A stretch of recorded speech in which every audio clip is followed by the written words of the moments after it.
that were all related to wallets. So this is our #1 priority. At the same time, we also saw a lot of problems in platform not being transparent. One of the stories of last year's, one of the biggest stories, was the commingling of funds, and also how user funds have been misused within some of the biggest platforms that were coming out at last year.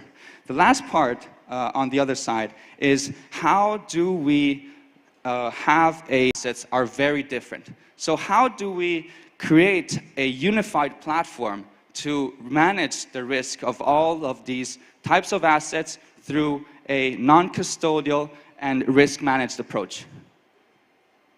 This is what ANT Prime is here to do. So, at a high level, ANT Prime, what is behind ANT Prime is what ANT has been developing in-house for the past few years. Since the start of ANT, since the inception of this organization, we have been thriving and trying to push risk management to the next level. And with Prime, we want to showcase this and allow everyone to be able to utilize what we have built. Essentially, thank you. So essentially, what is ANT Prime? ANT Prime is an institutional digital asset technology service platform. With institution, we cover all sorts of institutions, including mining, including hedge funds, including family offices, institutional platform that hold Bitcoin or hold digital assets. We have 3 approaches to our platform. The first one is regarding to fund security. So at a high level, we use an MPC solution, multi-party computation solution, to solve the issue of fund misappropriation, hacker attacks, and private key loss. From an asset allocation perspective, we have a global team that looks into the risk assessment of all various assets in the industry to avoid concentration of positions, policy risks, and uncertainties in risk exposures. Lastly, we have a technology team that has built a data transparent platform so that there are no third-party risks, no opaque data handling, and platform insolvency are gone. I will go over one at a time. And so starting with asset security. So for asset security, as I was briefly alluding to, we are using a customized MPC solution. So MPC stands for multi-party computation, and we are utilizing a 2 out of 3 private key threshold scheme. What does this mean, essentially? This means that for every transaction that we are signing from our master key, we need to have 2 shares that are we need to have 2 shares to sign the transactions. So whenever the key is generated, there are 3 shares that are generated, and each share is controlled by a different entity. Share number 1 is controlled through ANT Prime. Share number 2 is controlled by the user, so non-custodial, through Cobalt Auth. It's an application where you own your private key. And shard number 3, it's custodied by a Concover solution in a cold storage, which is primarily online. The only reason why, or the only reason that this share will be utilized is when the user forgets its private key and needs to recover the private key. So that's the only time. But most of the time, it will be Prime and Alpha Prime and the user himself, herself. So one of the interesting thing here, compared to most of other MPC solutions, is that we try to de-risk also the storage. So as you can see, these 3 shares are controlled by 3 different entities. So one is us, one is Kobo and the user through Kobo, and one is a coin cover. So we avoid any sorts of risk in terms of platform insolvencies, etc. The second part, which is very unique to us, is the selection of global asset service providers. So again, we are a bridge. We don't have exposure directly to the assets, but we provide the assets allocation through a third-party services. So we have a global team here that comes from 15 different countries, 15 different jurisdictions that monitor the market 24/7. They are able to do so because they're spread around the globe.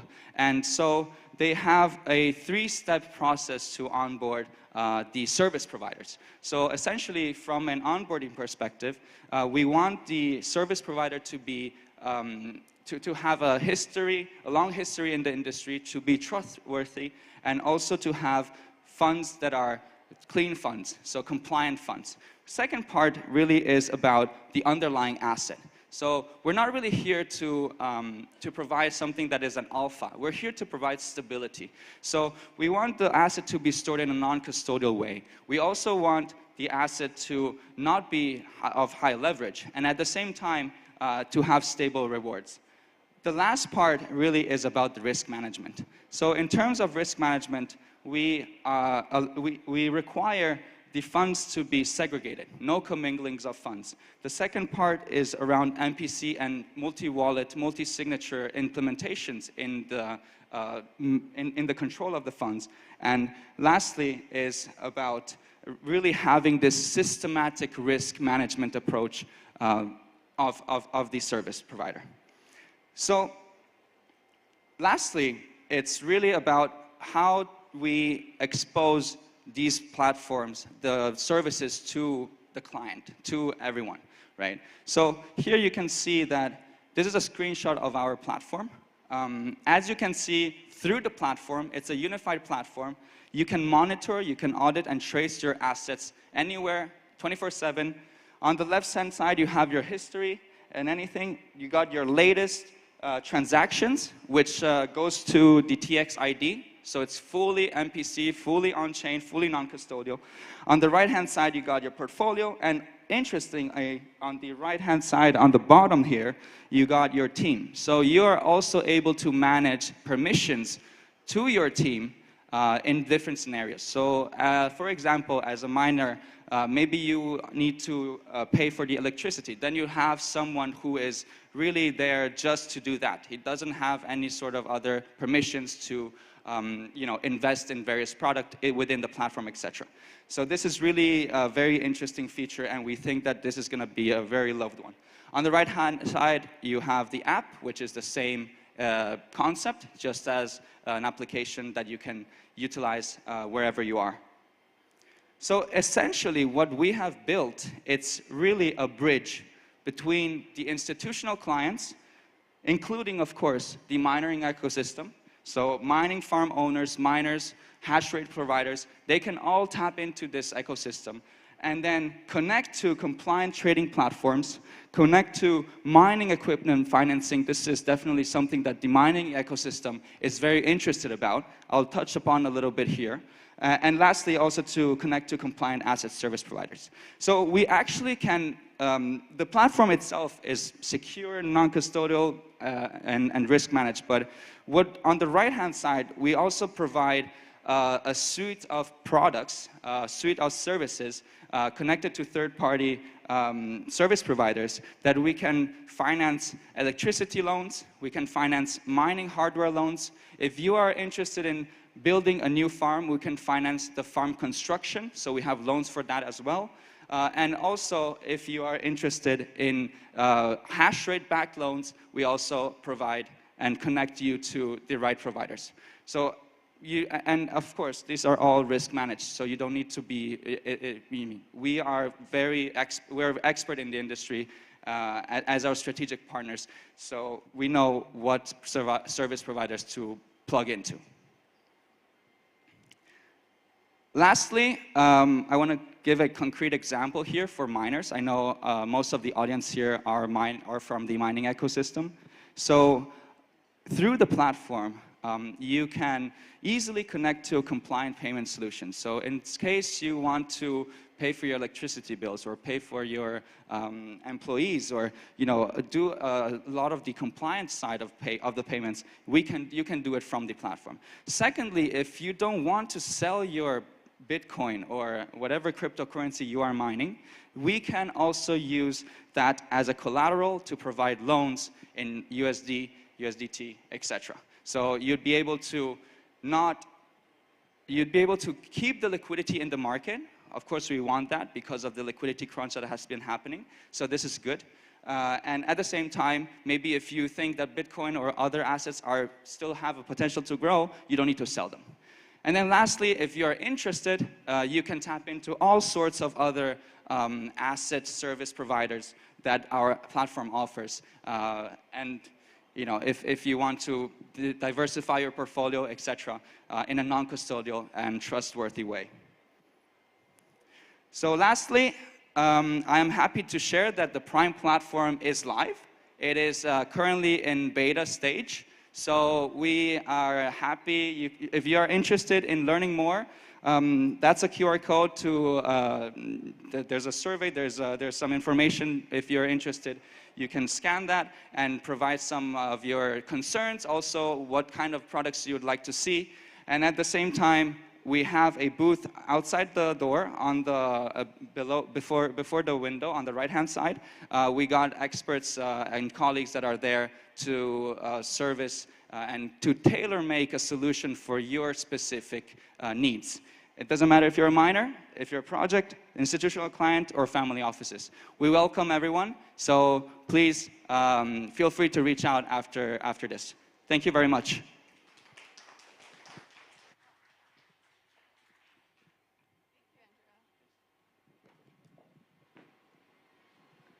Thank you. And next up is Andrea Wang from Antalpha. 他将与我们分享矿业如何更好地运用结构化衍生品。欢迎 Andrea。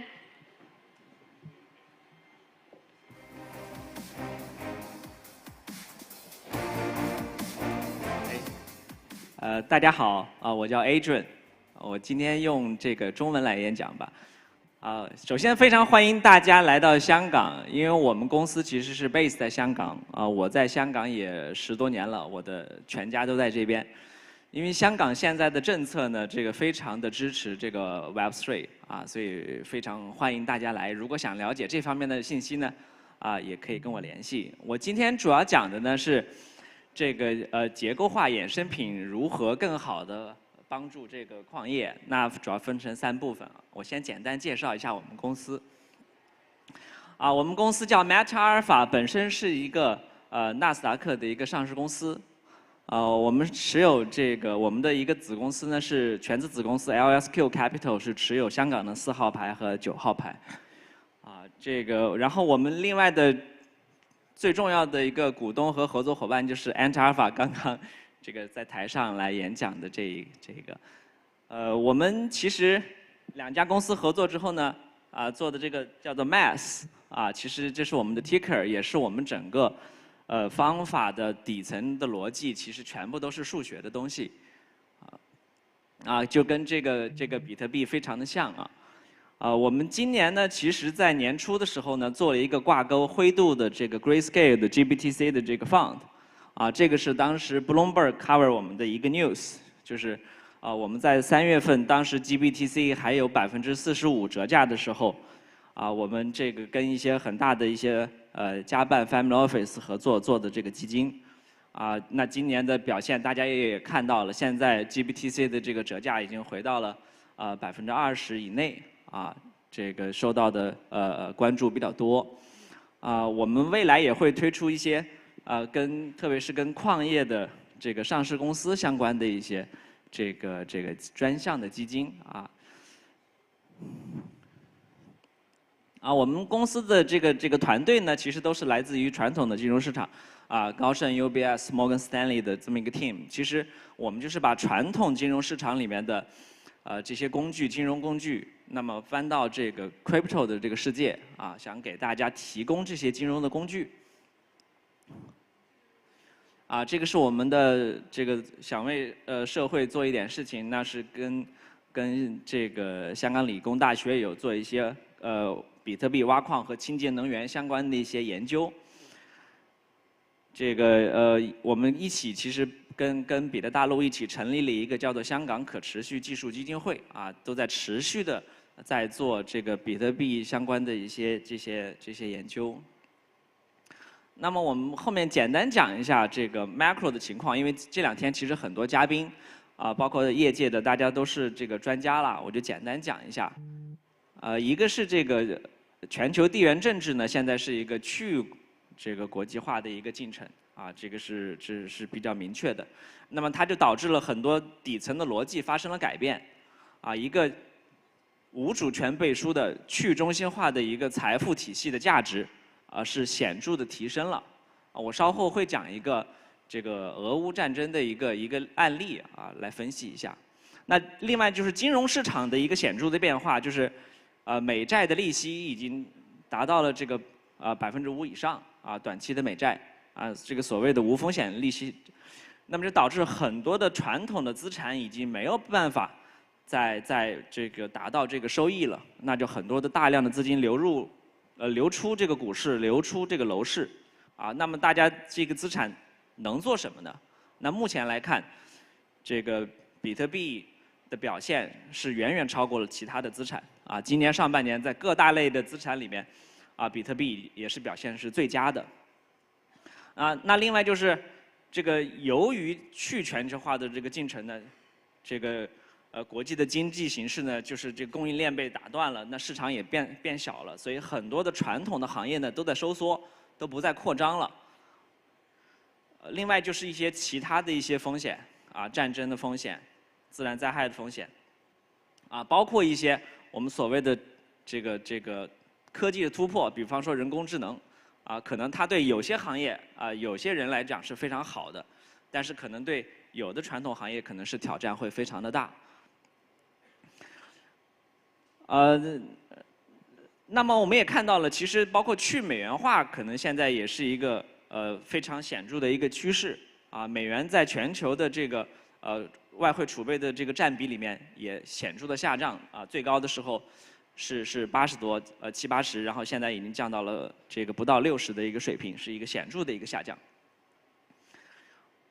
那我们再说回来，最后的结论其实就是为什么我们会看好比特币啊？最显著的一个特征，因为我们是做交易的啊，我们关注的最核心的一个点其实是这个流动性啊，就比特币的这个流动性，它的每天的成交量其实是超过了港股2500只股票的成交量，是长期超过这个水平。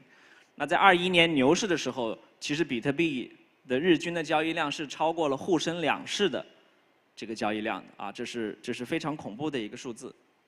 那比特币，因为很多人会说啊，它没有什么使用价值，没有，但是其实流动性就是它最大的价值啊。你在现货市场抛出1个亿美金的比特币的现货，可能市场影响都很小，1、2个点不得了了啊。你在股票市场试一下，啊，你扔1个亿美金出去，可能股票就基本上就没有了，大多数的。那么另外它的一个价值就是它的去中心化的啊，它没有主权背书，对吧？没有人能够去强制执行啊，这个对很多人来讲都是非常重要的一个底层的一个安全。那另外就是比特币的总量有限，啊，这个渗透率在上升，因为最新的数字是，非零的这个地址数超过了4800万个，那这个超过1个比特币的地址啊，刚刚超过100万，在今年，所以它是属于一个渗透率高速上升的一个阶段。那另外就政策方面，其实是越来越清晰了啊。像香港的政策呢，是一个大规模的对 Web3 的一个支持啊，现在非常的清晰，零售客户也可以进来买这个比特币。那这个美国、欧洲、日本、新加坡等等地方，其实都是各种的牌照的制度的出现，其实就是很清晰的主流的金融机构啊正在进来啊。当然，中国大陆目前还是这个限制到这个行业的。啊，我就讲一个这个俄乌战争的一个案例。其实，在战前呢，就是开战前呢，其实俄罗斯是把它的这个美债啊全部都清零了，是吧？那么但是发生了战争之后呢，它的其实就开始开放做比特币。那基本上最新的一个信息是，俄罗斯的财长出来讲，就是他们会支持比特币作为一些跨境贸易的一些新的选项。那比方说中国啊，这个是新闻，不是我的观点，这个是新闻上讲，那中国可以从这种战争中，包括金融战争中啊，得到了什么的结论？啊，因为是在香港，我就额外放了一个这个特首的一个情况啊，特首临阵在香港，大家很难想象。中国银行不可以给他开户，啊，他领工资是现金放在家里面，啊，大家可以想象一下，那在这种情形下的选择会是什么？那另外就是讲一下主流金融机构的一些选择。那现在有很多家的这个主流的金融机构都在申请现货的 ETF， 因为这两天可能讨论的也非常多了。我们讲一下从我们的角度来看待这个事件。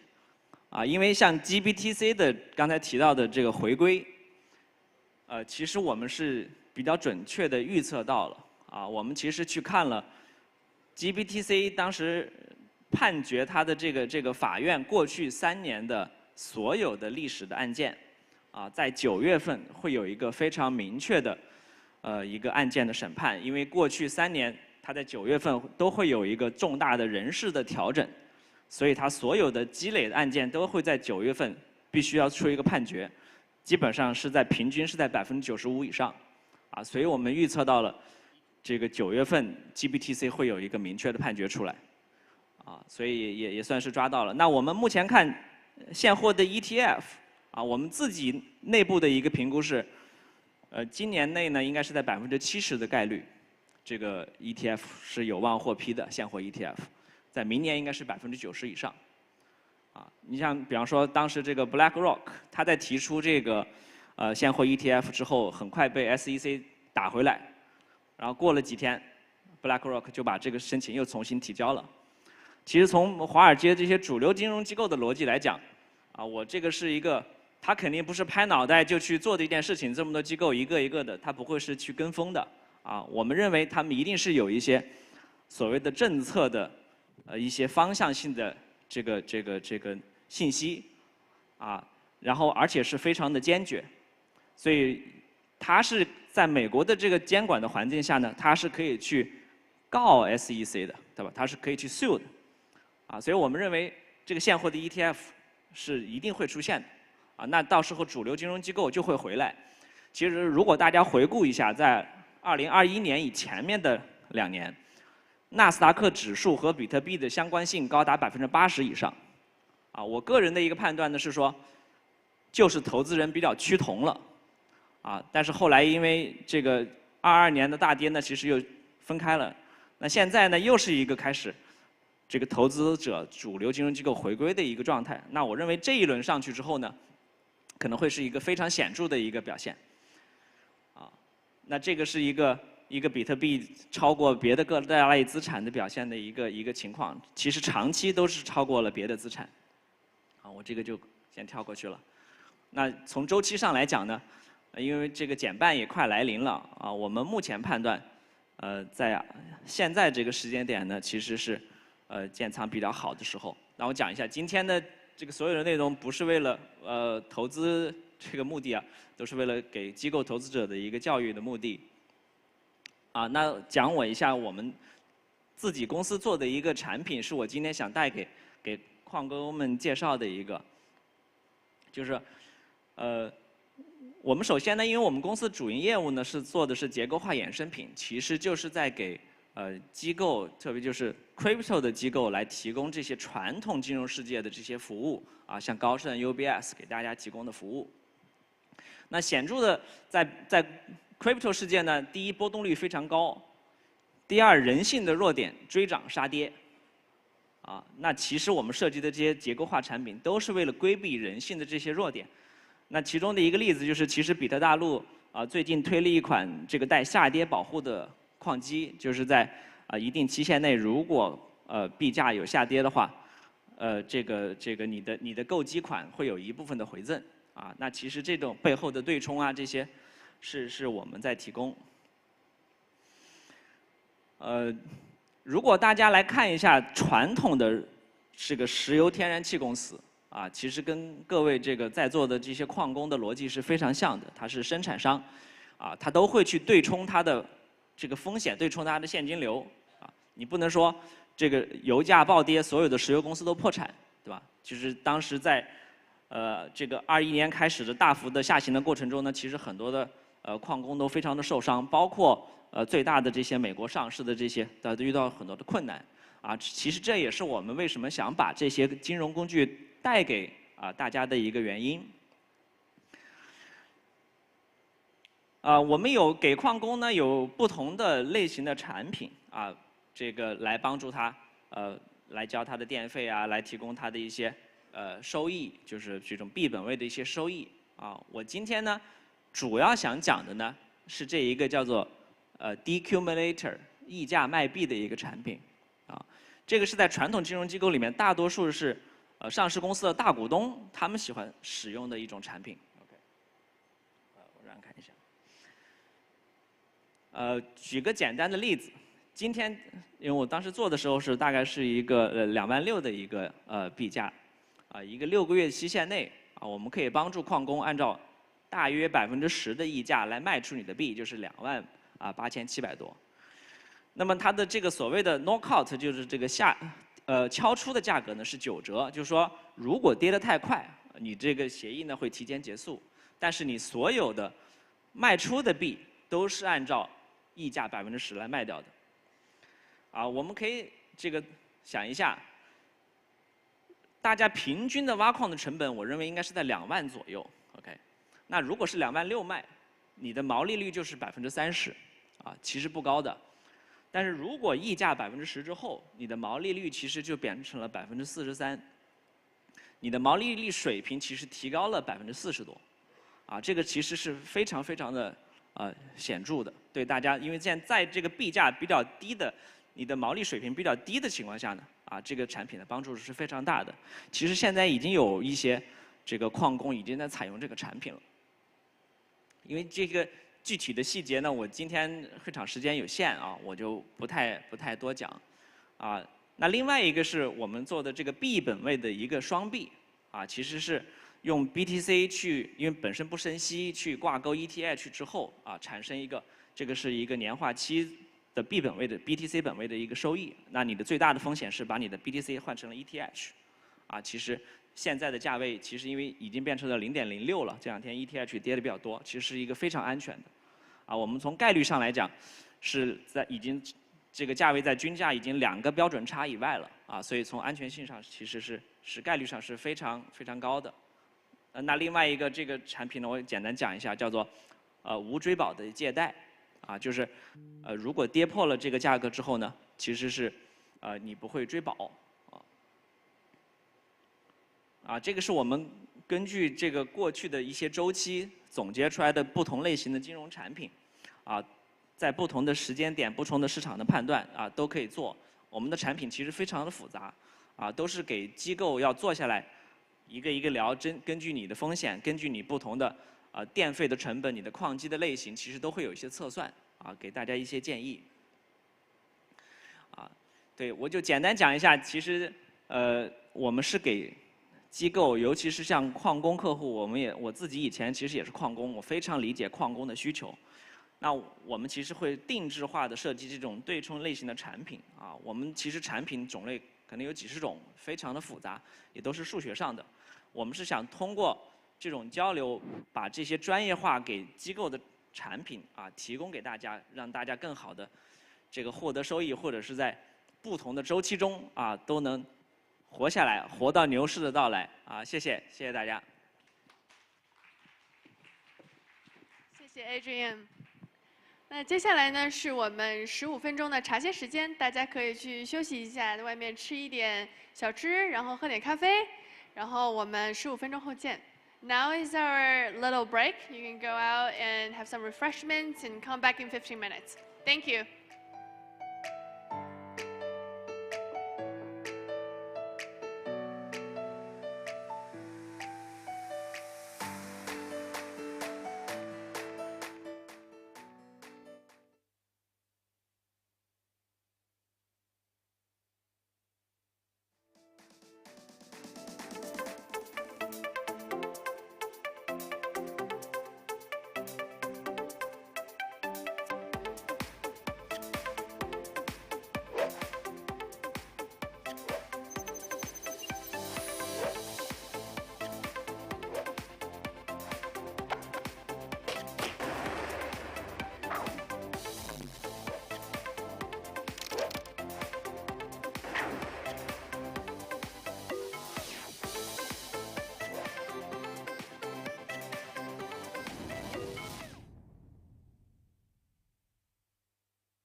Hello， 大家好 ，Welcome back。然后我现在呢是我们的一个3等奖的抽奖环节。那3等奖呢，我们有 BITMAIN 10万美金优惠券 ，ANTMINER 任意币种7折挖矿1年，还有 ANTALPHA 10万美金的免息券。那我们现在先请我们的抽奖箱漂亮的礼仪小姐上场，然后呢再请我们这个。 帅气的领导，比特大陆领导来上台抽奖，来快 ！Raffle time。So， 我们会抽5个，但因为今天在场的人确实比较少，所以呢，我们会抽10次。如果10次还没有的话，我们就相当于弃权了，就没有这个 winner 了。好，一个个抽，你也不能一次拿10个。王小金。 王小金，哎，我，小金，谢谢你来，我们请上台，然后呢稍微讲2句，然后我们一起照个相，好吧？谢谢，这太开心了，我以为介绍一下自己就好。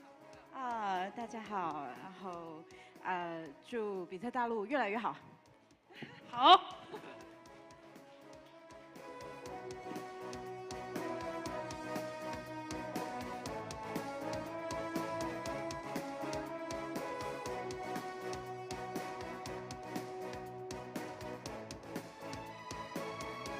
谢谢小金，我们接下来下一位。今天开了个好头，我好高兴。李文泽没有来哦，那下一位。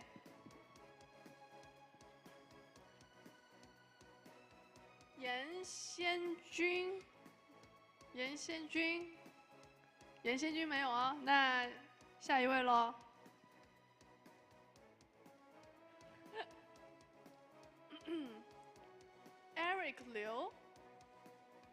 Eric 刘或者是嘉良 ，Eric 刘嘉良没有哦，那下一位喽。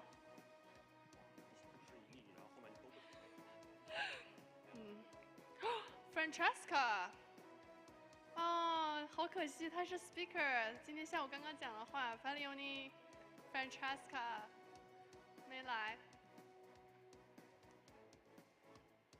Jonathan Wang 没有吗 ？Jonathan Wang， 我已经忘记我抽了几个了。哎呦，靳小玲没有哦，那我再来3个喽。叶游红没有啊。唐燕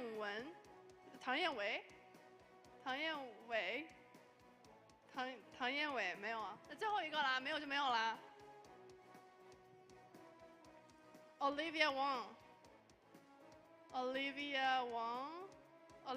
那好，那我们就3等奖就1名了，3等奖1名，然后我们再抽一个，那谢谢博哥，我们请宋婷一个。Let's welcome Song Ting. She's an NFT artist, and she has brought her NFT paintings as the prize.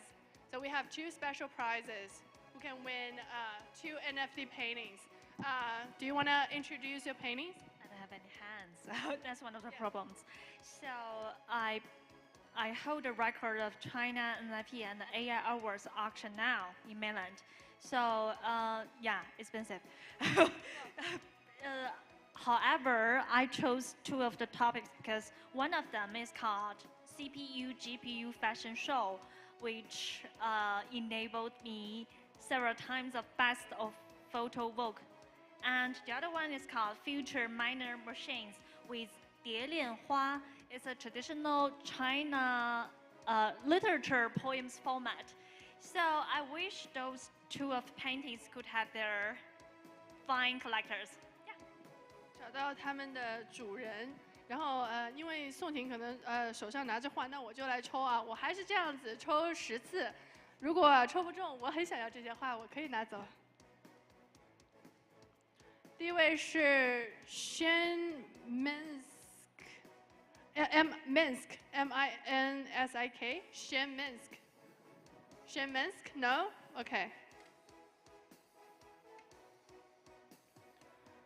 Moronak Ryan Moronak OK。 来没关系。张金浩没有啊？好，没事。Sam Fertles OK no。 Stephen Kern No OK。 王霞，应该是王霞，没有啊？算了，再多抽几个。Helen Chan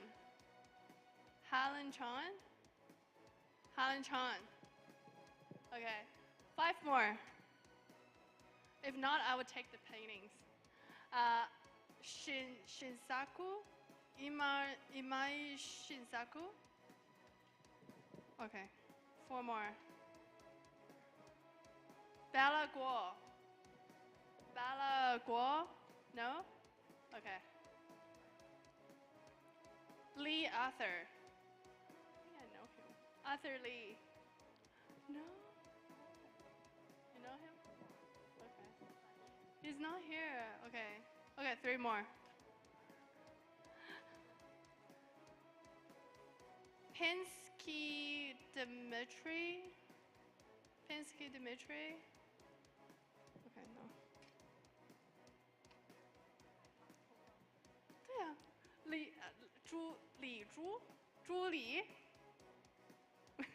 李珠，要不这样吧。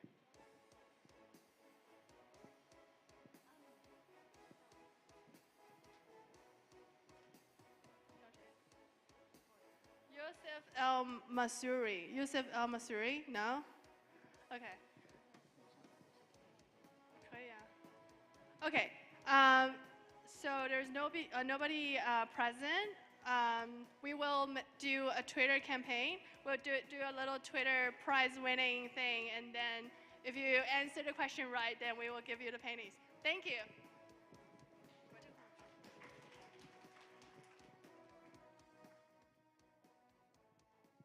Okay, great.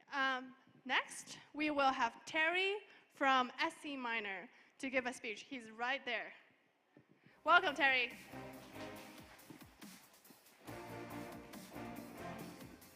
这个麦可以用，要按一下吗？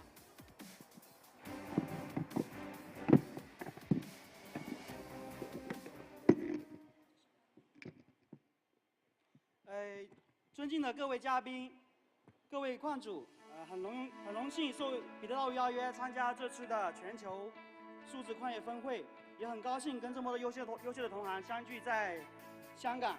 我是来自 ANTMINER 的销售总监，我的名字叫 Terry。ANTMINER 呢于2017年呢于中国深圳成立，公司呢主营的业务是矿机的销售，与矿机的托管。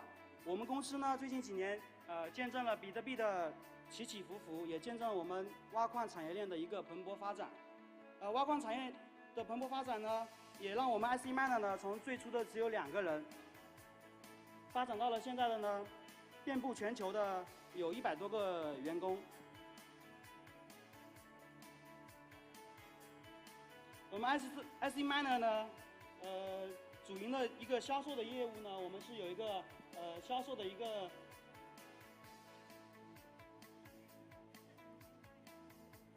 我们销售的优势呢，我们有6个优势啊。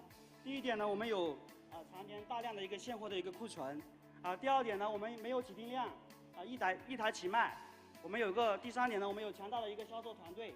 第4点呢，我们有一个常年的一个价格的优势第5点呢，我们是非常诚信靠谱的一家公司第6点呢，我们有一个非常专业的一个售后团队。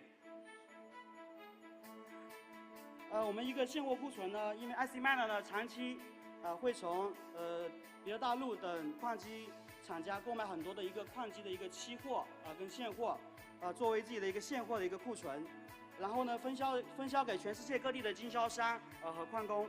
我们常年呢保持有1万台以上的一个全新机器的一个现货的库存。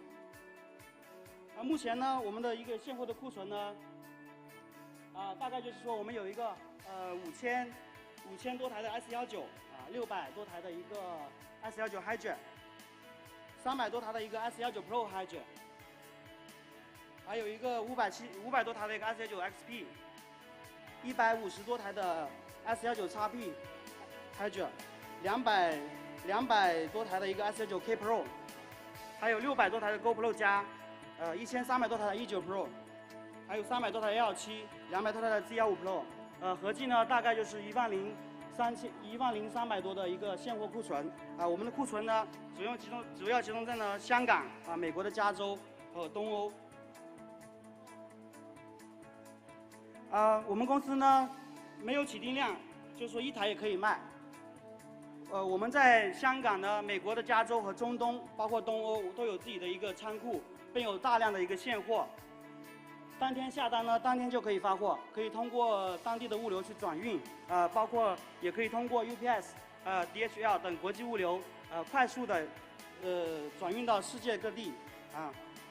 ANTMINER呢常年把大量的矿机呢运往世界各地。我们与很多优秀的物流公司也有非常紧密的一个合作。我们可以给广大客户呢提供最优惠、最便捷、最高效的一个物流服务。ANTMINER呢有一个强大的一个销售团队，我们有32个销售员，精通多国语言，可以跟全世界各地的客户无障碍的沟通，掌握大部分集中挖矿地区的语言，都包括英语、俄语、西班牙语、中文。ANTMINER呢有常年的一个价格的优势ANTMINER最近1年的销量是256347台的一个矿机，销售额呢超过了6.236亿美元。因为我们的采购数量较大，各大矿机厂家呢也给我们的折扣也会很大，所以我们的价格呢长期保持竞争力。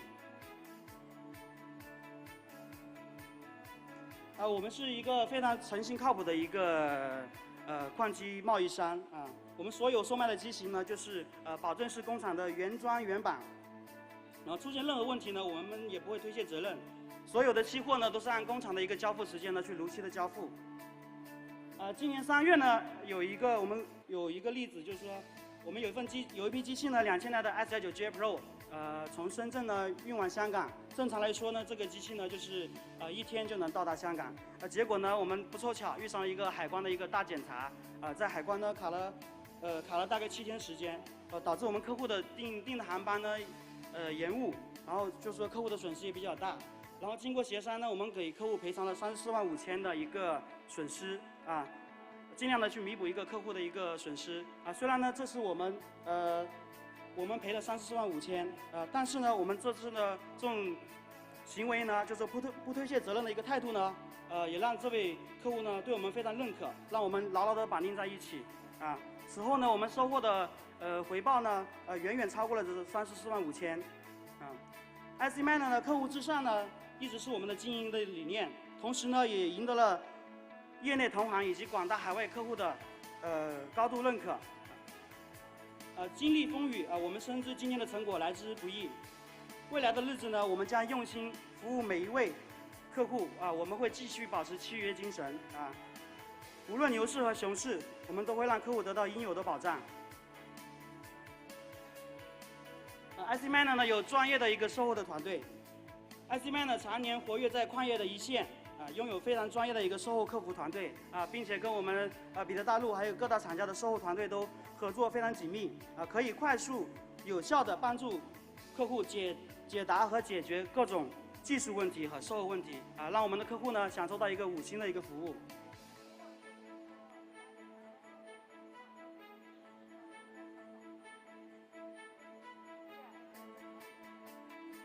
接下来呢是ANTMINER的一个矿机的一个托管的业务。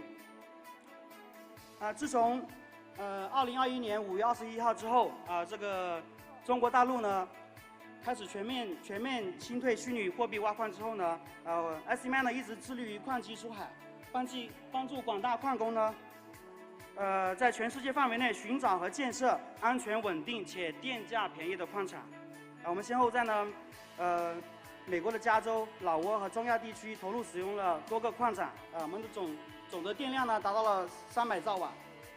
我们2023年呢计划在中亚和欧洲增加建设和投入使用200兆瓦的一个矿场。我们矿场呢有5大优势，第一是非常稳定，第2点非常安全，第3个我们非常专业，第4个我们的矿场的环境非常优越，第5个我们也是购脱销一体的一个服务。稳定我们的矿场呢全年保持95%以上的矿机的一个在线率。我们签订了正规的一个托管合同，合同期内呢我们不涨价，所有费用呢都是公开透明的。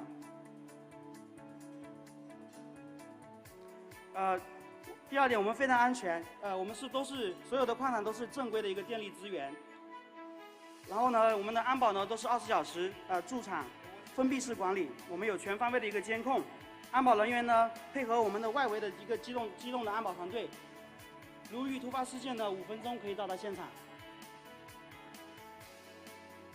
第3点我们非常专业，ANTMINER呢拥有专业的一个运维团队，24小时维修、驻场维修和维护矿机。我们的运维的客服呢24小时在线，出现问题呢及时处理，不虚报不拖延。我们的矿场的环境呢都非常好，所有的矿场呢降温跟防尘设施呢都非常先进，给您的矿机呢提供最佳的一个运行环境，最大程度的延长矿机的一个使用寿命。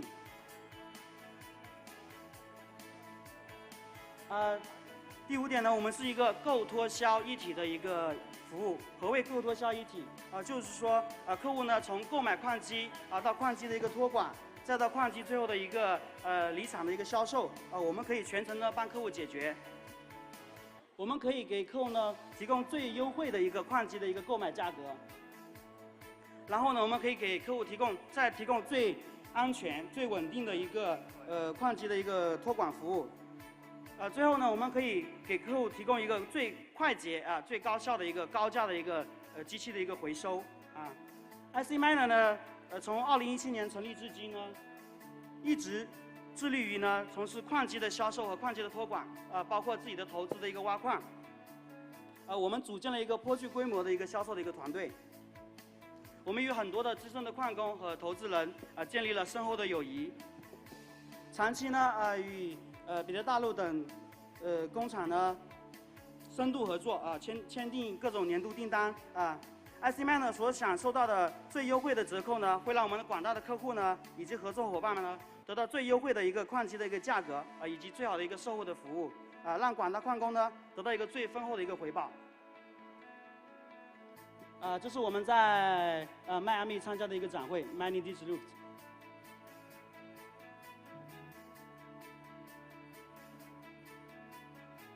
然后呢，比特币呢，从2021年的一个11月份的一个最高点的$69,400一路降到呢2022年11月份的一个最低点的$15,400这期间呢，很多矿工呢亏了很多钱其中呢包括一个矿机的贬值，能源成本的上涨，银行利息的上涨，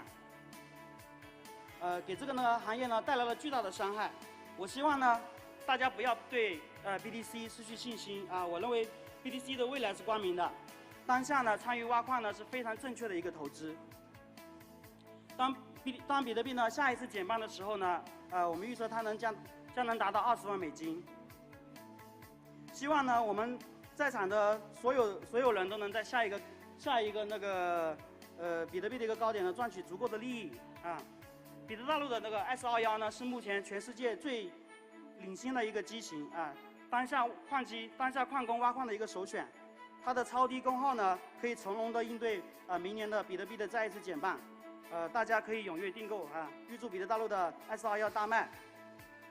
我们ANTMINER的展位呢在 C03。今天呢所有的一个机型的特价促销，还有很多礼品和抽奖活动啊。今天我们有抽奖送 XP 啊 S19 XP， 还送 S19， 各种活动啊。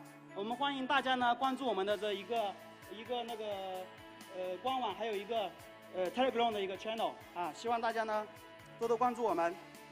然后呢就说欢迎大家前来403展位洽谈哈，希望大家能记住 ANTMINER， 谢谢彼得大陆，谢谢。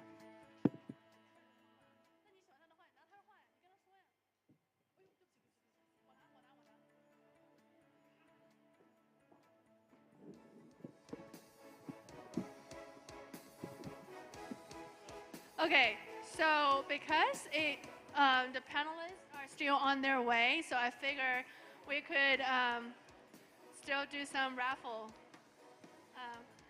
我们再抽下奖吧，因为那个 panelist 还在路上呢。反正我觉得这奖也挺好的，没有人要，真是太可惜了。还是3等奖啊 ，BITMAIN 10万美金优惠券 ，ANTMINER 任意币种7折挖矿1年，还有 ANTAlpha 10万美金免息券。好。 哎呀，这个我还不太会读。Wilhelm German. Wilhelm? Sorry, I don't know how to pronounce it. Nikolai Chausov. Sorry, I don't know how to pronounce it. Nikolai Chasovittin? No? Okay. I'll just do it for 5 minutes because it takes them 5 minutes to come, so I'll just keep rolling. Put some coal? Some coal? No, okay. 没事，我在这儿呢，没问题。张璐。Ah, she's not here. I'm hoping that I could pick my name. 杨银平不在哦。 哎呀，来，请上台啊，请上台。果然还是给你抽的，来呀，上台呀。谢谢荧屏，谢谢你在场。来，简单说2句给我呗。Okay, so thank you for the BITMAIN inviting us. So it was a great event, and like congrats to the S21 new miners and new machines will be like selling good. So thank you. Thank you. 就是 take your name tag and go to our reception. 我们还有一个名额 ，we have one more slot for the third prize, so I'll keep rolling. 陆海天教授，他好像不在。陆海天教授抽到了。黄元雄不在哦。那我继续了。Nick Bodecker. No? Okay. Let me just keep. Kulik Taras. I think he's cool. Are you? Oh. 浪费我的感情。Taras, no? Oh, okay, he's not here. 梁北海在吗？梁北海不在。叶林森不在哦。叶林森 ，Brian Johnson. He was the speaker, but he's not here. 祝勤工不在哦。Jamie Daniel Castillo. No. Okay. Michael Sharkey. Is Michael Sharkey here? Laura Urzola Hera. Laura. I'm just gonna. Jason Chon. Is Jason Chon here? Jason Chon?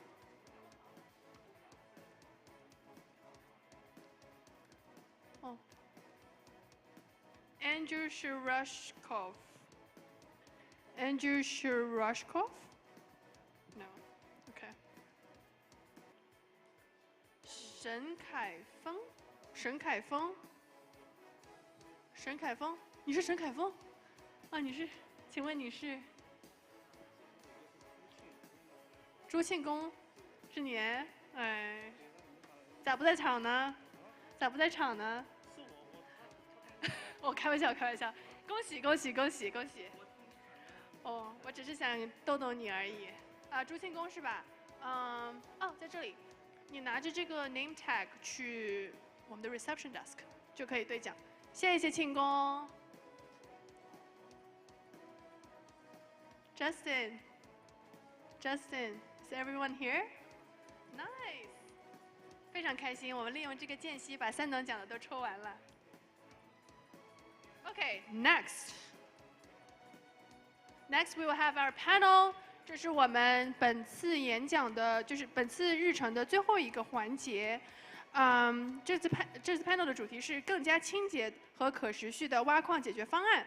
我们请到了 Consensus Technology Group 的 Ruslan Zenarov， Xhertz 的 CEO Jad、Moonwalk 的 CEP Sam 和 US Bitcoin Corp 的 Chief Commercial， 都是矿企的大佬们。然后这次 panel 的主持人是 Alexander，Founder of Ultra Mining， 让我们一起欢迎他们。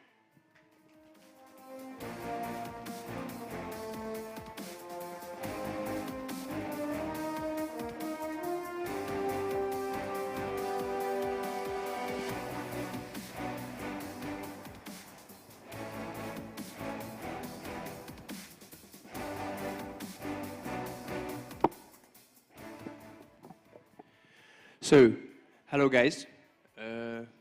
I will host our panel, and I think it will be better if you introduce yourself and your companies and your names. By the way, with us is CEO of Consensus Technology Group, Ruslan Zenarov. Also, US Bitcoin Corp Chief Commercial Officer Matt Prusak over here. And CEO of the Moonwalk, Sam Fedros. So guys, let's discuss how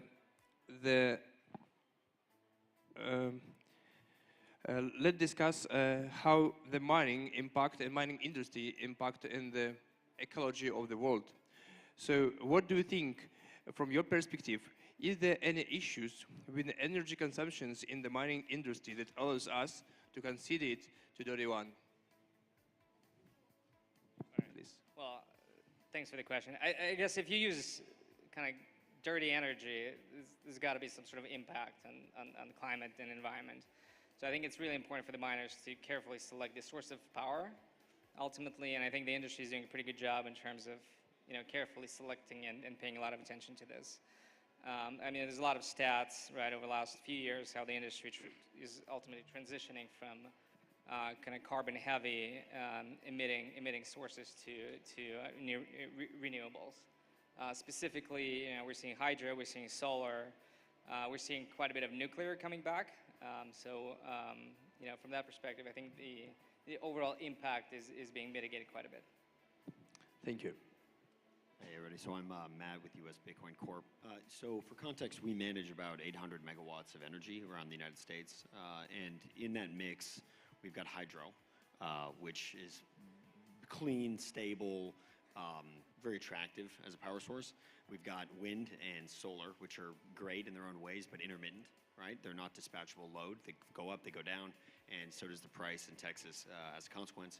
And then, of course, with thermal baseload, you can't avoid having a little bit of natural gas or a little bit of coal, typically natural gas in Texas, because sometimes if the sun is not shining or the wind is not blowing, you still need power, right? But as a miner, we really look for opportunities to work with renewable sources, right? Hydro is a little hard to find these days, but wind and solar developers frankly love Bitcoin mining and often really benefit from kind of the synergistic relationship. They can scale, we can scale. They can go intermittently on and off, we can go intermittently on and off. So as we think about our energy profile and our impact on the ecology, we're actually pretty excited about the role we can play in the energy transition to renewable resources. Thank you. I wouldn't necessarily say there's a problem. Most of the miners that I know usually tend to use clean energy or just feed off the grid, which is not really in their control. I mean, surely there could be a few, I guess, bad actors that do tap into dirty energy, but overall, I think we've, as an industry, have done quite well to have a sustainable solution. And as well, if you compare our consumption compared to like the banking sector or gold, I mean, we're still consuming less than half of what they're consuming. But I think because we're still a relatively new industry to many people, sometimes the media tends to take a bad approach or a negative approach to what we're doing, and they don't properly portray what we're trying to achieve as a whole in the industry. But yeah. Thank you. But as I understand, only public companies think a lot about green energy, especially in the US. But if you will look on the energy market in the global, mostly we have got dirty energy. It's a carbon, so it's not something stable. So, and I think a lot of miners use also dirty energy because they're located, I don't know, in Kazakhstan, in other regions, also in the United States, there is a lot of dirty energy too. So, for your opinion, is it important for miners to check their carbon footprint or no? So I actually would disagree. I think that there's huge incentive for miners to be economically or environmentally responsible, simply for reason of the capital markets, right? Mining is incredibly capital intensive. You're constantly refreshing your fleet, you're constantly building new megawatts of energy infrastructure, and at a certain point you have to go raise money. And when you go raise money, there's increasingly pressure from the capital markets on having some sort of ESG compliance or direction or thesis. And so if you want to really scale and be a leader in the industry, you need to raise money. And to raise money, you need to now increasingly be mindful of the environmental footprint. Thank you. Actually, you know, to this point, one of the top questions we get asked when we raise capital is like, what's your source of energy? Like, we have quite a few pages in our pitch decks that actually spend a lot of time explaining what the source of energy is. So I think, to your point, it's extremely important to it's kind of a self-regulating mechanism where the investors demand, especially if you talk to the institutional groups, not only in the U.S. but globally, they're paying a lot of attention because nobody wants to have this carbon impact. I think secondly, the local regulators are also now starting to play a pretty big role in this. State of New York, for example, in the United States is a very good example where, they came out and very specifically, limited or prevented certain mining operations that do not employ renewable energy. So I think, again, the industry is moving. I think everyone, understands it's the right thing to do. The capital markets are demanding, full disclosure in terms of the nature of power, and ultimately regulation is also backstopping, the initiatives. Yeah, whenever we look at opportunities, it's definitely one of the things we always consider. At times, you don't have full control of the situation because, especially if you want to feed off the grid, it's really just more of a governmental act of how they decide to produce electricity. But surely, usually when we go for an opportunity, we always see how can we find a good balance and how can we give back and have a more sustainable approach. And yeah, I think this is just a general standard in our industry. Everyone looks to see how they can feed back, and I think as governments move on, I mean, everyone has a target and goal in mind to be just fully renewable energy, and I think we as industry will follow them in that direction. Okay. Actually, sorry, just one more thing to add. In many cases, in North America, renewable energy is cheaper. If you look at hydro is arguably, or nuclear, arguably the cheapest sources of power. Sure. Right? So it just makes actual economic sense to locate your operations close to renewable sources of energy. Right? So that, I think that's just another point. Ultimately economics matter, regulation is important, kind of being nice is important, but ultimately what matters is But in a lot of countries, miners couldn't buy energy directly from the power plant, so they buy it from the grid.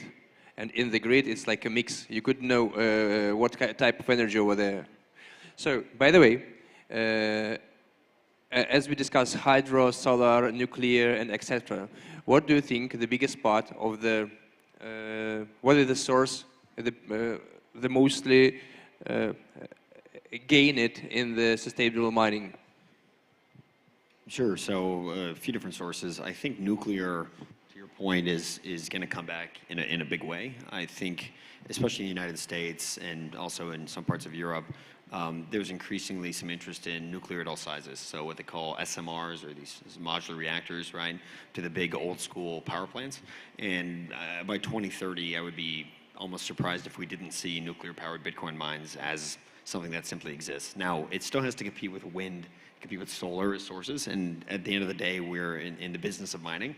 And wind and solar, as long as they continue to be built out, I think you're going to see them increasingly a part of the mix.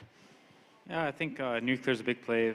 I would say hydro energy is one of the biggest for us. I mean, many projects I know usually tend to opt for hydro because it ends up being a very cheap source of electricity, and you tend to find always a large, abundant amount as well. Going into solar and wind, I think there's definitely opportunities to explore there. I think solar specifically is a little bit more difficult because it tends to be quite inefficient in capturing electricity through solar arrays. But of course, we live in a very innovative environment, and as we move forward, there will be many opportunities to come our way. Do you think the solar will be fine for the mining? Because for the mining, it's very important to go with a good uptime. But during the night, how you will work with the solar energy? In general, I see few solar projects coming up, but one thing I've noticed is it's very capex intensive, so it's usually quite a limitation to go that direction. I don't really have that much to comment on solar because I think there's still a lot of room for improvements, but I do think there's a possibility to explore there, and you will be able to obtain cheaper electricity that makes it worthwhile to shut off at some periods in the night. To do solar effectively off-grid, you really would only have two options. One is that you would need to vastly overbuild solar and batteries so that at night you could draw, but then you're... Too expensive. Right, so it gets a little bit ludicrous, right? The other would be to run a fleet at that site that only turns off and on when it would make economic sense and be like very older machines that would engage with a solar farm or not, but we're not yet seeing that, I think, in practice. And just one thing to add as well, I've been keeping an eye on the solar industry for quite some time now, and it's been making some great progress over the years, and I think every year it just gets better and better. So it's just a matter of time before we see everyone going into it. I mean, especially in the Middle East, there are a lot of solar plants coming up, and it's one of the movements I see there to have renewable energy. Yes, in terms of solar, we've looked at a few solar projects and actually going behind the meter, it's certain solar farms. You know, in reality, it's impossible, right? So like, it's just not economical to go completely behind the meter in some sort of remote location in West Texas where you're not connected to the grid. So you got to have some sort of connectivity to the grid, right, to consume power during the night hours. What we're seeing now, it's actually a pretty interesting development recently in terms of power generators, is that there's a so-called hybrid solution where these solar farms also partner with wind farms. So this way you kind of mitigate the variability of your load and your generation. But overall, look, solar is phenomenal, it's cheap. There's quite a few government incentives, right, to develop solar energy generation, but it comes down to economics. So we cannot afford just running 50% of the time. We have to be uptime, the uptime has to be close to 100%. Also, in the case of renewable energy, it will be good to tell about one project in Salvador, Vulcano. What do you think? It's a real one, or it's more about hype? Because they want to use something amazing. So it's a very futuristic idea, and I think so. It's on the border between hype and something crazy. What do you think about it? I actually don't know a lot about it. It sounds really, really cool. I'm rooting for the guys. Like if they can, do something like this at scale, I think it's going to be a phenomenal use case and a phenomenal case study, for miners. If they can, yes. Yeah, I agree completely. If Bitcoin is incentivizing net new clean energy, it's a win. I'm not a volcano engineer, so I can't speak to the science behind what that kind of geothermal entails, but I like the effort. Yeah, I don't know enough about geothermal myself. I've heard a few things about the project, and And from what I know, I think they have a long way to go to prove the effectiveness of it. But I'm definitely rooting for them, and I think it's a very exciting project that they have out there. Thank you, guys. So also, a lot of companies do a lot of things to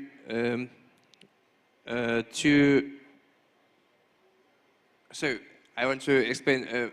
Last June, our company sell a lot of ASICs. So, and what we do, in the one sold ASICs, we put 1 tree in Siberia. So it's like our impact in the green sources. And can you tell what practices do a company implement to reduce carbon footprint? What do you do? Maybe any ideas, or maybe you do something right now? So for our company, because we have hydro farms out in Oman, one of our biggest focuses was how can we minimize our water consumption. And we found basically 2 solutions that we're currently building out. Number one is shifting to dry coolers and not using water at all, except for the internal loop. But the second, which I think was basically more of our play to be, I guess, greener, is we took the idea of using the treated gray water, which is essentially treated sewage water, which the government out there has a lot of excess. So basically we take it, we clean it, we utilize it for our systems, which we basically help them as they don't know how to handle it. And once we're done with it, it becomes a much cleaner source of water, which then we can put back into the earth. So it's one of the things that we're doing. So we have quite a few sites in Texas, and the Texan energy market is quasi-regulated. It's kind of a market-driven economy. And the way that plays out for us is that there are these peaks in energy use, right, where the price spikes. And it's a market signal saying, hey, do you really want to go on right now? It's going to be quite expensive, right? And oftentimes we curtail during those peaks. And when we curtail, the wind or solar energy that we would be using at that point in time is effectively distributed back to the grid. And what that means is that these old kind of clunky coal or natural gas plants called peaker plants, because they go on at the peak, the peakers don't have to turn on because we turn off, right? And so we've done some really interesting analysis on the amount of carbon that's kind of been offset by participating in these curtailment programs, and it's pretty sizable. Thank you. Okay, I think it starts with picking the right source of energy, right? As we've talked, you know, having a good mix of renewable and carbon-free power is exceptionally important. Another, I think, important source of you know, ultimate pollution is the actual physical mining equipment, right? How do you recycle that? You know, the lifetime of our equipment is typically about 3 to 4 years max. So, you know, the turnover of that equipment is pretty high. So what do you do with it? There's quite a few best practices out there, maybe allocating, you know, a certain amount of money for each new miner that you install, and then you kind of use that fund to properly recycle and dispose of that equipment. That's important. And then ultimately, you know, employing the most efficient equipment is also, you know, exceptionally important. The new form factors, like Sam, you're launching Hydro. Hydro carries more efficiency, and you guys saw the announcement yesterday, right? In terms of some of the advantages of Hydro versus air-cooled machines. So that's also really important to have the most efficient equipment in your fleet. Yeah, one other thing I'd like to add as well. It's not something that we're doing for our project, but I've seen a few projects do this. The idea of using wasted heat to add other solutions such as greenhouses and greenhouses in like colder environments. So, I mean, besides electricity consumption, there are ways to use excess heat or wasted heat to have a more environmentally friendly approach as well. Okay, in this case, next question: do we need any regulation from the government about using miners' green energy? Do they need to push us to use more green energy, or the market will do it in his way? What do you think, sir? I think in general, most governments have their eyes focused on being fully renewable energy at one point in the future. I think regulations would need to come play because there would be a lot of power plants left over that would no longer be operational, especially, let's say, gas power plants, coal power plants, and so on. But in this question, not about more about mining, just about energy. about whole industry of energy, not about only mining, or they just need to focus only on the mining industry, or for all energetics in overall? I think it should be a worldwide thing, regardless of the industry. It's general focus that you see every government, they have their eyes set on it. So I mean, I do definitely see a much more renewable future, and I think in general there should be regulations for dirty sources of electricity, but more importantly also ways to incentivize people to use clean sources of energy. And I think, I guess, carbon credits is one example of it. Thank you. In my experience and speaking as a Texan, government seems to either generally do nothing or overreact. And so correct. I get a little nervous when the government gets interested, because you may not be interested in the government, but the government is very interested in you. And when it comes to energy regulation, we've seen, we're in New York State, for example, and they passed a kind of a moratorium on certain kinds of Bitcoin mining. We were not impacted by that, but it was very clear in the development of that legislation that they weren't very educated on what mining is. But that did not stop them from wanting to make rules about what mining should be. And so as we think about energy regulation, I think it's very, very important that we play a role educating people in what their policy decisions will do. Because I agree, I think energy is an important and political topic, but to a point you were making, the renewables in Texas are the economically best. They're cheap, and they're renewable, and no one has to tell me to use wind. I know to use wind because it's cheap, right? So I'm content letting the market mostly dictate mining's future, and you don't always get everything you want in life, so. I think in general, environmental regulation is welcome. I think everyone understands the benefits of having certain standards about emissions, certain standards about power sources, etc. I don't think it's fair to pick a particular industry and tell them what kind of energy you want to use in that particular state. It's not American, right? But I think what could work, and again I'm talking in the context of the United States today. What could work is regulate the sources of energy in that particular region. Like, for example, certain states in the U.S. have banned coal. Great, so the grid does not have any coal contribution to the energy mix. Some states are actually phasing out natural gas, so there's no more gray energy. So it's moving gradually towards renewable sources, and then the market participants are now forced to only utilize a much better mix of energy. I think this is the right way to approach it, vis-a-vis picking a Bitcoin miner and telling them what to do. Like, if you want to regulate maybe an industry, then why don't you target maybe conventional data centers, right? It's the same operation, it's the same type of computers. So, but historically, as we all know, Bitcoin mining has been such a kind of easy target, right, for politicians, and it's been kind of, portrayed as some sort of money laundering activity, or this, heavy energy consumption, all that stuff. But it was more a political game. So, in summary, regulate at the national level or state level in terms of power generation, not industries. Okay, guys.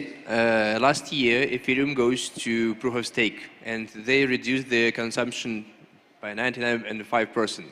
And right now, it's a lot of talks, almost in yellow pages, that the Bitcoin future can be also in a proof of stake.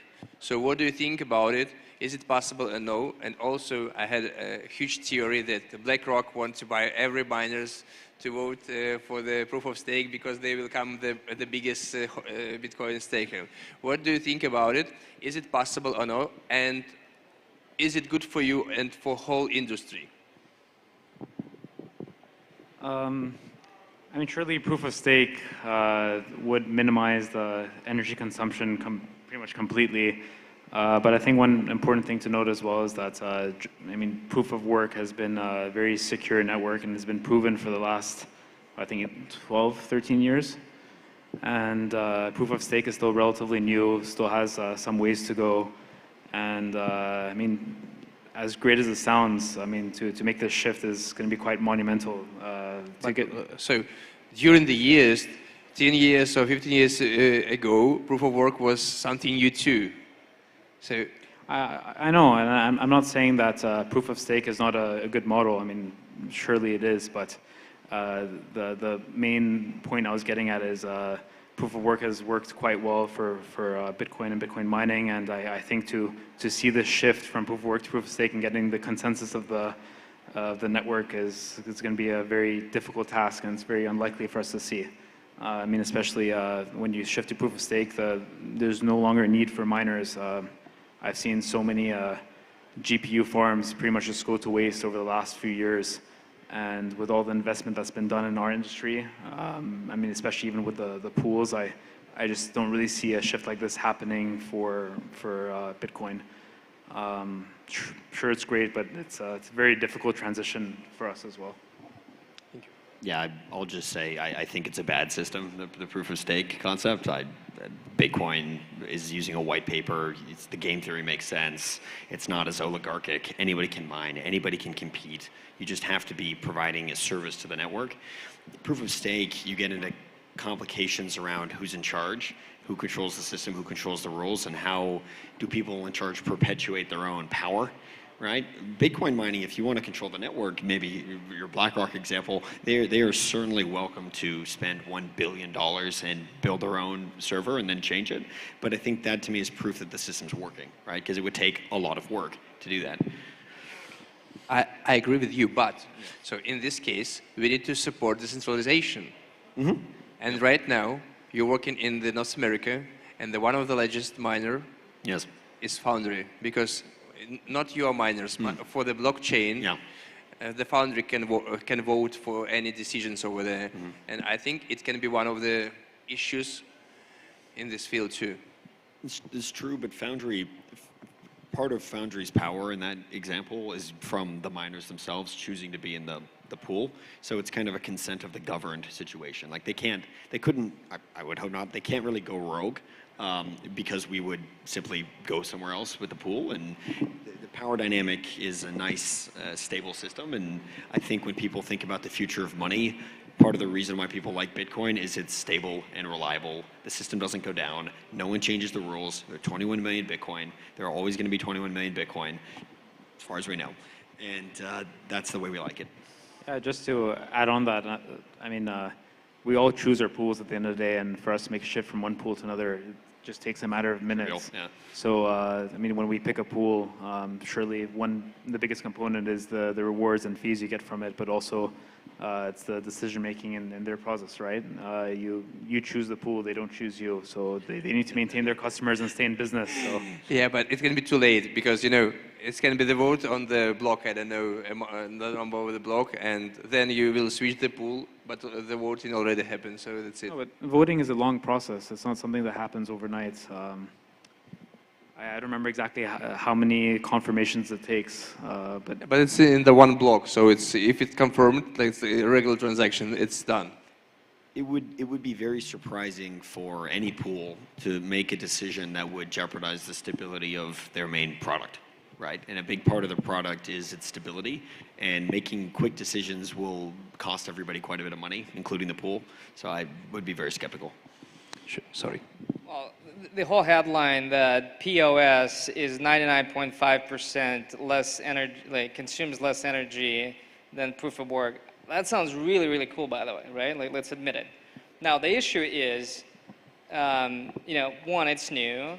Two, let's think about proof of work and the benefits of proof of work. Like, SHA-256 hasn't been hacked, right? You know, just like Sam said, this, you know, Bitcoin protocol has been around for the last 14 years, and it's, you know, it hasn't been hacked. It's secure.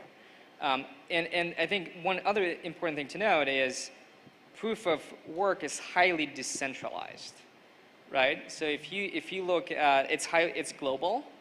You know, if you look at the distribution of hash rate, you know, you can kind of tell that it's not, you know, obviously North America and maybe certain parts of the world have, you know, large amount of total hash rate, but again, it's a global network.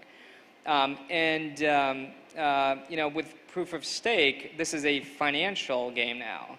Imagine a 10 trillion AUM money manager, right, entering the game. And if someone just wanted to stake, you know, a whole bunch of money. But also, mining right now, it's a battle of huge companies. It's a battle of the money. I think it's enough decentralized, but huge mining and large-scale data centers or large-scale companies, it's also about impact of the capital.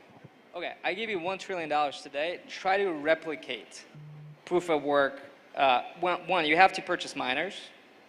2, you have to find data center capacity. 3, you have to you know, sign power purchase agreements. You have to work with local governments. It's not easy. It's a lot easier to put money at stake somewhere, you know, in a bank or in some sort of protocol, versus replicating the physical infrastructure that sits behind proof of work. Many people don't realize how tough it is to find energy and at good prices as well. It's a really tough business. It took me a year to find my opportunity in Oman, and I've been all over the world. I've been Canada, US, Paraguay, Sweden, Serbia, I mean, you name it. Finding electricity is not that easy. We're also dealing with a logistical nightmare. I mean, even the idea of building a substation is something that takes a year with some serious capex investments. It's buying miners, easy. Plugging them in and then turning them on is a very difficult task, especially if you go on such large scale. I agree with you. So in this case, if I correct, you can, if I miss, you can correct me. So better to stay proof of work than to go than to play a lot with the green sources of energy and to go Bitcoin green. Absolutely. I think that's a false dichotomy. I don't think your options are green or like you have to be proof of work or be green. That's not. It doesn't work like that. I think you can be green and be proof of work, and we're moving in that direction. So, but we can do it our way. We don't have to switch the governance structure of the entire currency in order to be green. You can be green and be proof of work. You really can. Yeah, and just to add on that as well, at the end of the day, we as miners, we take excess electricity. So regardless of us being here or not, this electricity is still being produced. And when you ask us a question like this, really, if we shift from proof of work to proof of stake, I don't think any of us would be here anymore. Like our business basically just ends on that day. But yeah, at the end of the day, the focus is how can we use renewable energy and be clean. And I think there are many ways to go about it. And proof of stake is not necessarily the only solution that should be focused on. Thank you. Thank you, guys. So we are here on the World Digital Mining Summit, and it's hosting by the BITMAIN. So we need to discuss, what do you think about BITMAIN hydro cooling solutions? I'd actually love to take that one. Honestly, I can speak a solid hour about it. Really? Yeah. I mean, if you want, I'll take the rest of the time and just talk about the hydro solutions. I mean, in terms of performance, it's fantastic. Usually when people go for hydro, it's always a debate of immersion or hydro. And honestly, with the solutions BITMAIN has created, I don't know why people would even consider immersion anymore. I mean, just look at the performance, look at the efficiency, look at the computational power. If you even try to do something like that for immersion, you will not get anywhere close to these numbers. So I think BITMAIN has done a great job for the system. I think it works really well in hotter environments, especially out in the Middle East. They give you flexible solutions as well between their water towers and their dry coolers. And my hat's off to them. I think it's a fantastic product that they've built. Thank you. I would agree. I think from an environmental perspective, this is great. I mean, the hydro format versus using a dual-phase immersion or single-phase immersion, I mean, the dual-phase chemicals are being phased out by a lot of traditional industry because the implications they have for the ozone layer are pretty bad. So there's actually an ESG case for hydro. And moreover, if you used a closed-loop water system for the hydro, you'd actually save quite a bit of your water footprint, right? And we think about power in Bitcoin mining, but we don't often think about water. But water and evaporative cooling and cooling loops are a big part of the business. And water's the blue gold, and you can't just do carbon, right? If you want to be environmentally friendly, the water footprint of your business is very important, especially in West Texas. And yeah, this is a good form factor for that. add a couple things I'd like to add as well. Very clean. I mean, you're talking about a closed loop system, so it's just generally much better for the miners. When you opt for air-cooled, you don't know what kind of dust or dirt ends up going in there, which over time affects the lifetime. But going for hydro, it keeps the miner in good condition, and I think that in terms of a price point as well, BITMAIN offers great prices for this. So, but prices is higher than you will use air cooling.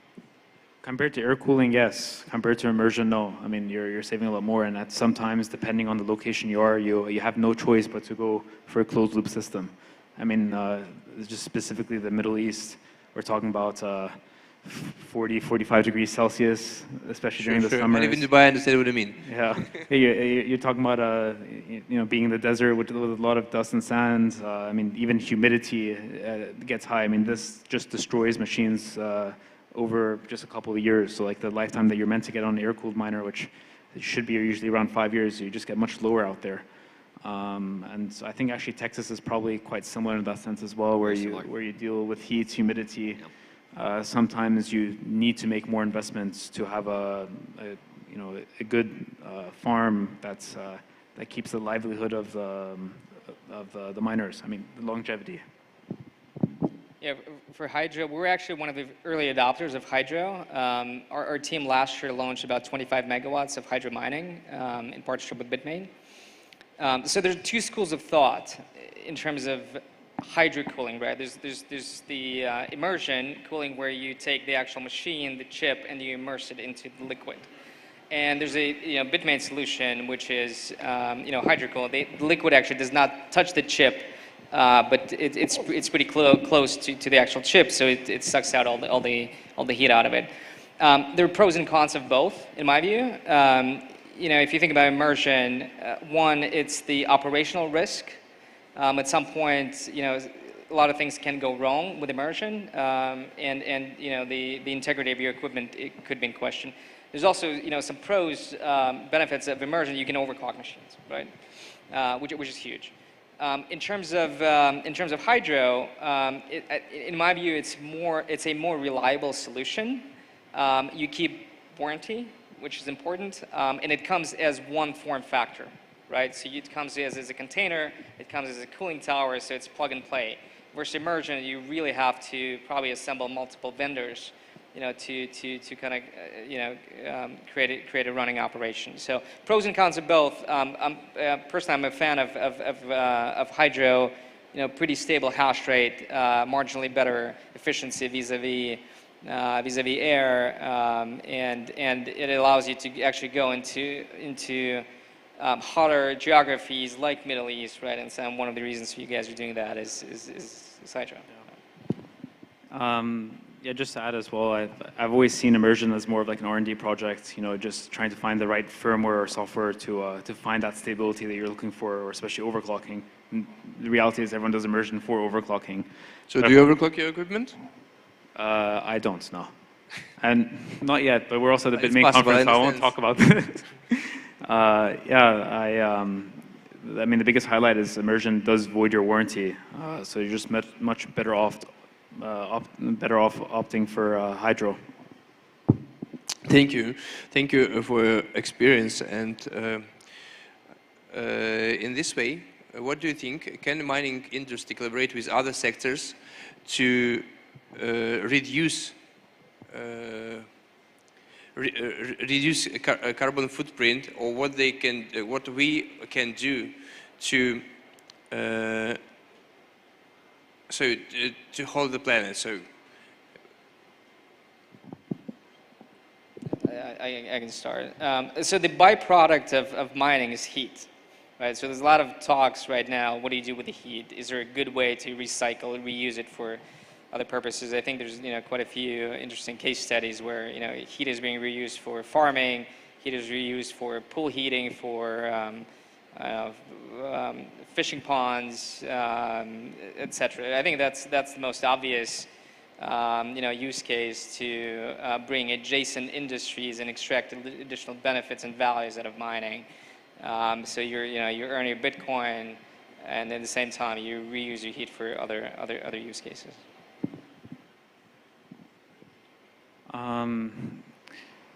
I think one thing you can add as well is that generally there's always opportunities for renewable energy, but not enough offtake, depending on the location that you're going for. I mean, in many cases, the hydro dams that you find, I mean, you mentioned Siberia, right? There's not enough cities or towns to really offtake the electricity. That's why they have so much excess electricity that they can feed to miners. I think there's a good possibility for collaboration to build renewable power sources and use miners as a way to get back on the investment that governments make on it. There's for sure room there.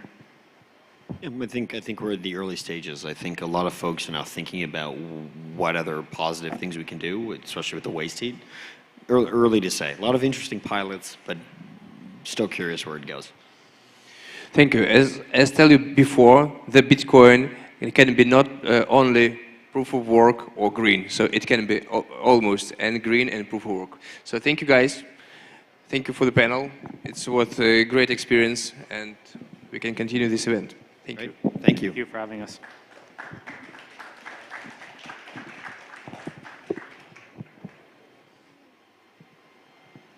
Thank you, guys.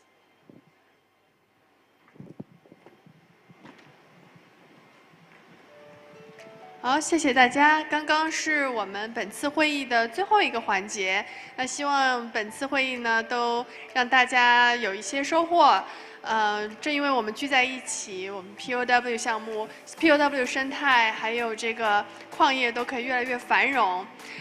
Thank you so much. This was the last session of our meeting, and very happy to see you guys. Thank you so much for coming. We have a VIP after party tonight at 7 here at the same venue, so look forward to seeing you guys. 今晚7点钟还有一个 VIP after party， 然后大家可以一起过来玩，然后吃吃喝喝，放松一下。谢谢大家，那本次 WDMS 2023圆满结束，谢谢 ，Thank you。